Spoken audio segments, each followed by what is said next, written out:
Hi friends, recently ঘুরতে গিয়েছিলাম দার্জিলিংয়ে। আমি ইস্তানা রিসর্টস অ্যান্ড স্পা বুক করেছিলাম। এই রিসর্টটা একটা লাক্সুরিয়াস প্রপার্টি, মল রোড থেকে ওয়াকিং ডিস্টেন্স মাত্র 15 মিনিটস। অনেকটা জার্নির পর যখন পৌঁছলাম রিসর্টটা দেখে মন ভরে গেল। এখানে চেকিং টাইম দুপুর 1টা, চেক আউট হলো সকাল 11টার মধ্যে। পৌঁছানোর পর চেকিং প্রসিজার কমপ্লিট হওয়ার পর আমাদের পরিয়ে দিল উত্তরীয়, সাথে দিল ওয়েলকাম ড্রিঙ্কস। এবার চলুন আমার সাথে রুম ট্যুরটা করা যায়।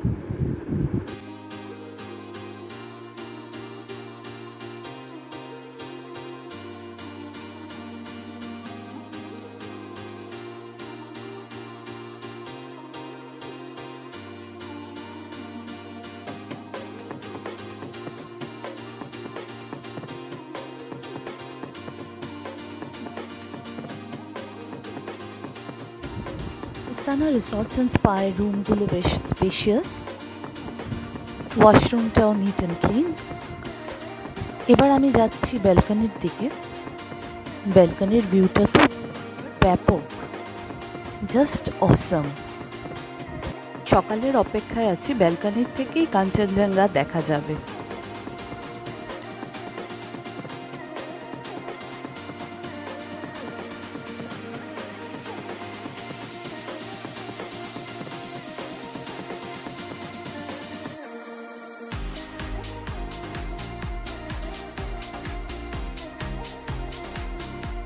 সারাটা দিন জার্নির পর খুবই ক্লান্ত মনে হচ্ছিল, কিন্তু শুনলাম যে এখানে ইভিনিং টাইমে কিছু কমপ্লিমেন্টারি স্ন্যাক্স রাখে, যেমন পাকোড়া, কুকিজ, চা বা কফি।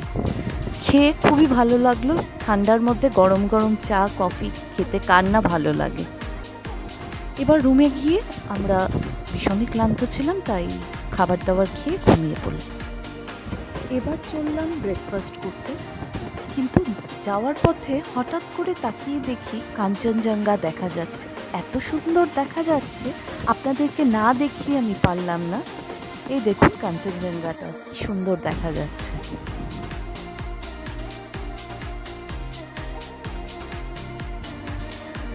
এবার চলুন ব্রেকফাস্টের জায়গাটা দেখিয়ে দিই।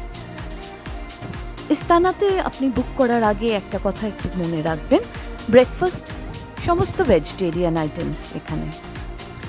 লুচি, dosa, idli, vegetarian sandwich, cornflakes,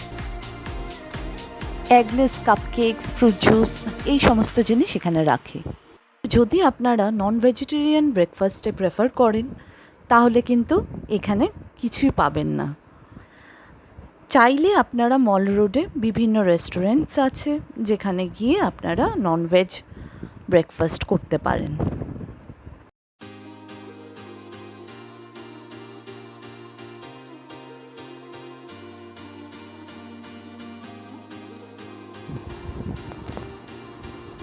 ভিডিওটি শেষ করার আগে আমি আমার অভিজ্ঞতা থেকে দুটো কথা শেয়ার করতে চাই।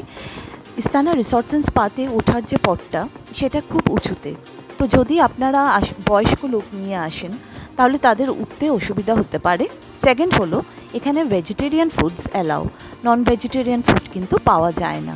এই দুটো কথা মাথায় রেখে বুক করবেন। সকলকে ধন্যবাদ জানাই।